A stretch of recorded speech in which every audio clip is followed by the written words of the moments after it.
Hola, ¿qué tal? Mi nombre es Unilda Ramos Villadiego. Soy estudiante de la especialización de Revisoría Fiscal y Contraloría. En esta ocasión le vamos a hablar del normograma y el informe del revisor fiscal en la aplicación de normativa técnica bajo estándares internacionales. Bien, ¿qué es un normograma? Pues el normograma es una herramienta que le ayuda a todo profesional a identificar y ordenar todas esas normas, decretos, leyes, circulares y códigos que le aplican a su profesión en particular. Para el revisor fiscal es esa brújula legal, ¿verdad?, que lo guía en su actuar dentro de la normativa legal que le cobija dentro de su labor como revisor fiscal, como contador o como auditor. Ahora bien, pensemos por un momento en la Ley 43 de 1990, en su artículo 48, que nos habla específicamente sobre el régimen de inhabilidades que tenemos en el ejercicio de nuestra profesión. Un ejemplo claro puede ser un contador que con vínculo familiar, vamos a suponer que su hermano es el gerente, lo contratan como contador público. Inmediatamente, si esa persona tuviese organizado sus normas en un normograma, pues él vería que bajo la norma está inhabilitado para ejercer el cargo de contador. Igual nos puede pasar en el ejercicio de cualquiera de las investiduras que nos proporciona el ser contador, ser revisor fiscal o auditor. Bien, vamos a mirar ahora a la luz de la norma cómo es esa estructura del informe final del revisor fiscal.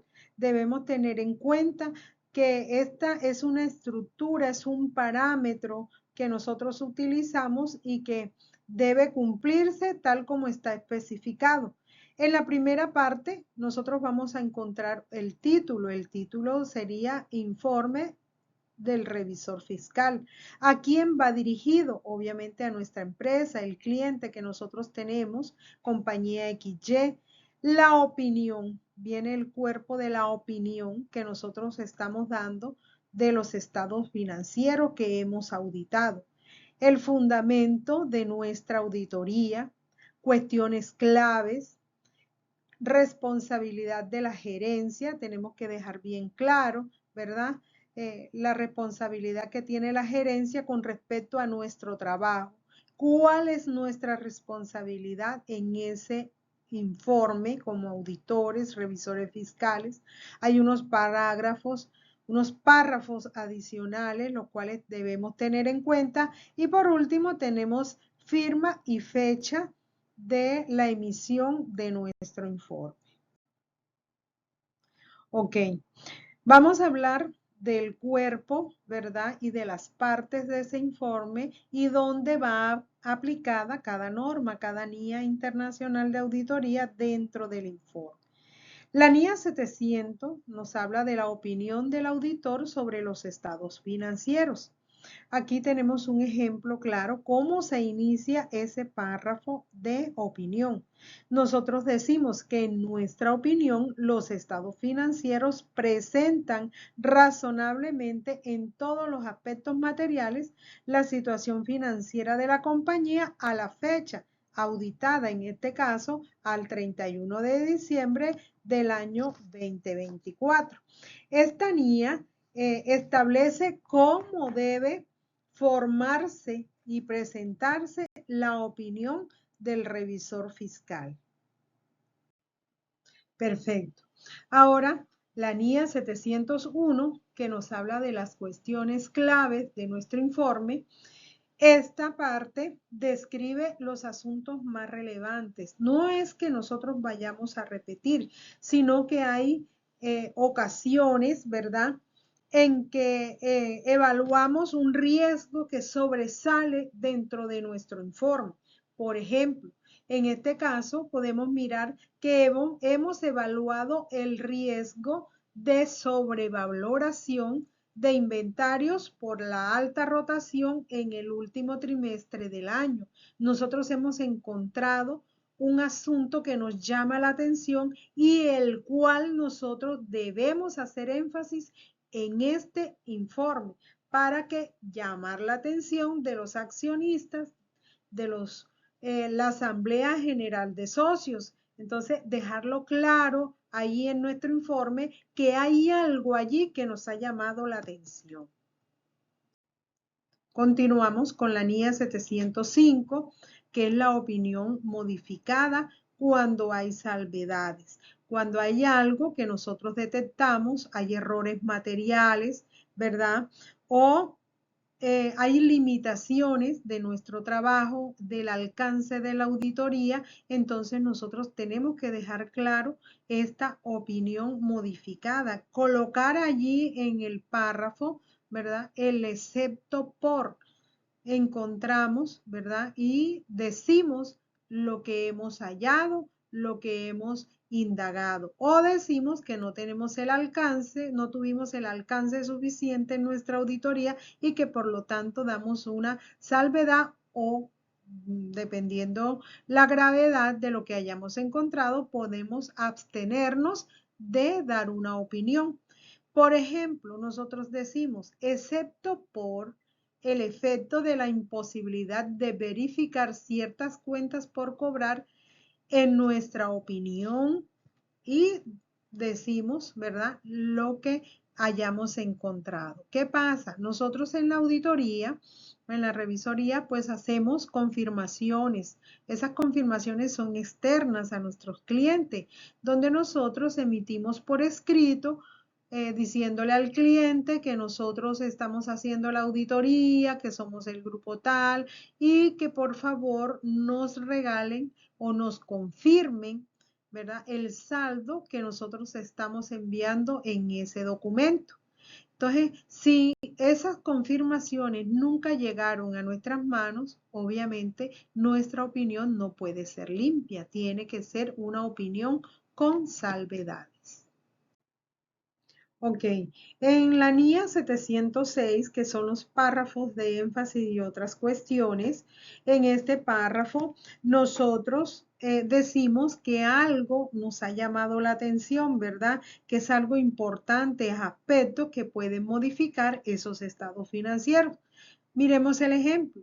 Dice, llamamos la atención sobre la nota 12, que describe un litigio legal significativo que podría afectar los resultados futuros.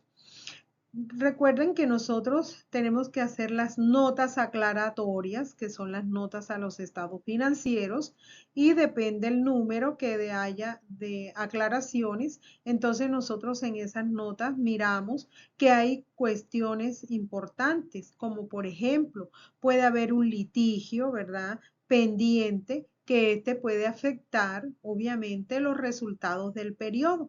Entonces, es de aclarar en estos párrafos de énfasis o otras cuestiones. Siguiendo, tenemos la NIA 710, que es la información comparativa. La NIA 710 nos dice que es esa información comparativa que evalúa cómo se presentan los estados financieros del año anterior junto con los del año actual. Ejemplo, se identificaron cambios en las políticas de depreciación con respecto al año anterior, lo cual ha sido debidamente revelado.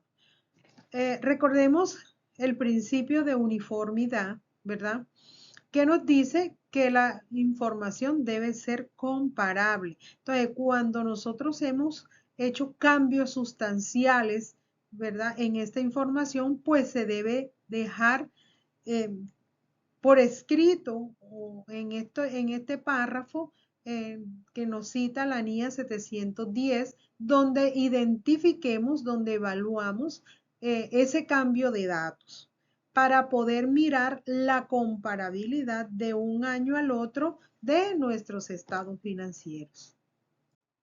Bien, la NIA 720 pues nos da la información adicional incluida en el informe de gestión.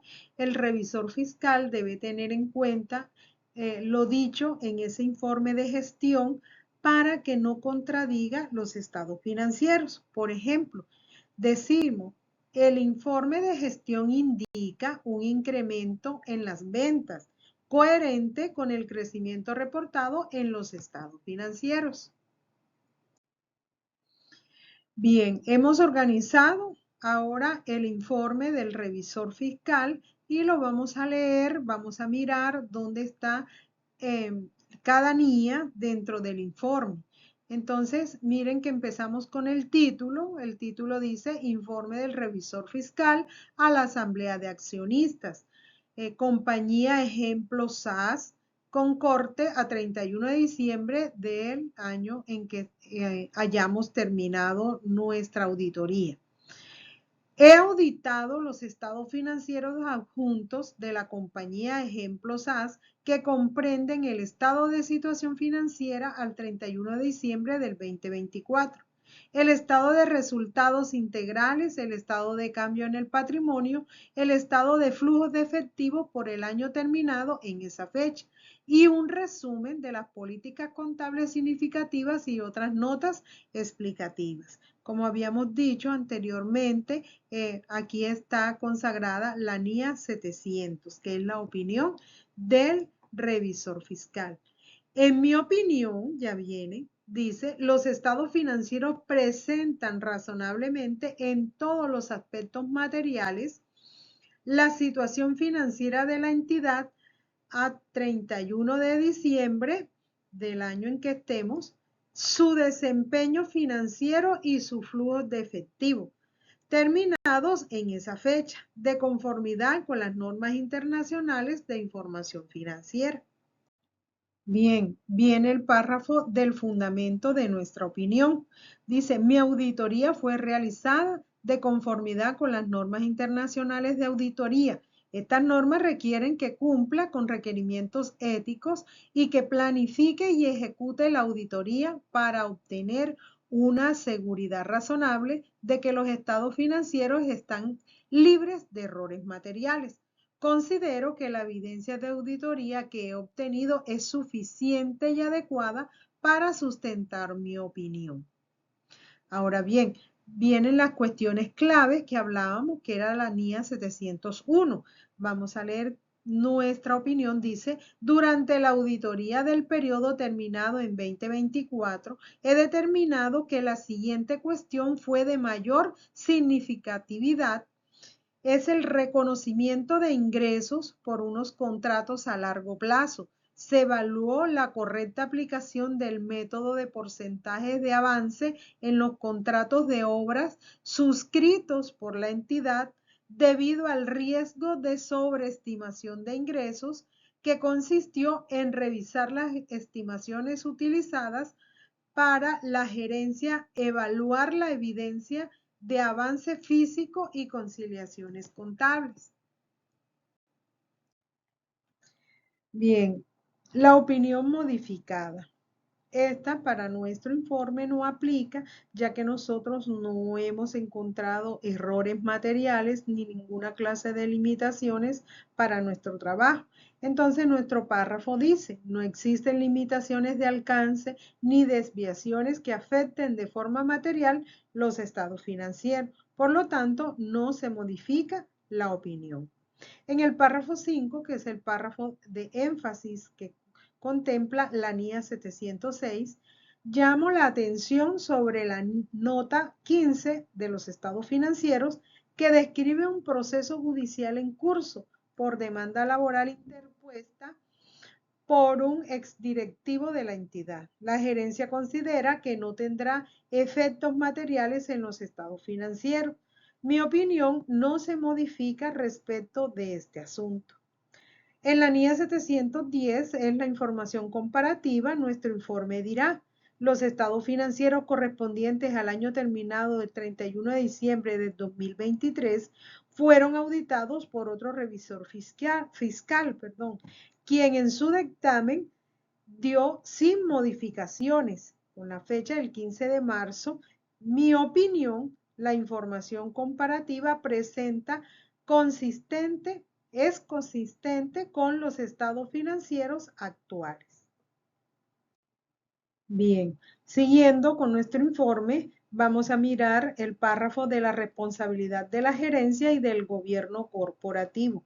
La gerencia es responsable de la preparación y presentación razonable de los estados financieros conforme a las normas internacionales de información financiera, así como del diseño, implementación y mantenimiento de un sistema de control interno adecuado para asegurar que dichos estados estén libres de errores materiales. El gobierno corporativo es responsable de la supervisión del proceso de información financiera de la entidad. Aquí debemos dejar claro de quién es la responsabilidad de la preparación y presentación de los estados financieros. La responsabilidad del revisor fiscal, damos nuestra responsabilidad y decimos que mi responsabilidad consiste en obtener una seguridad razonable de que los estados financieros en su conjunto están libres de incorrección material, ya sea por fraude o error material. Realizo procedimientos de auditoría, evalúo los riesgos y analizo las políticas contables y emito un juicio profesional con base en la evidencia obtenida. Ok, en el punto 9, pues otra información que contiene el informe de gestión está en la NIA 720. Nuestro informe dirá, la gerencia es responsable de la información contenida en el informe de gestión de la compañía Ejemplo SAS correspondiente al año 2024. He leído dicho informe y no tengo observaciones respecto a su coherencia con los estados financieros. Una vez hemos terminado nuestro informe, en la parte 10 recuerden que dice la firma, el revisor fiscal, su tarjeta profesional y la fecha de emisión del informe. Muchas gracias.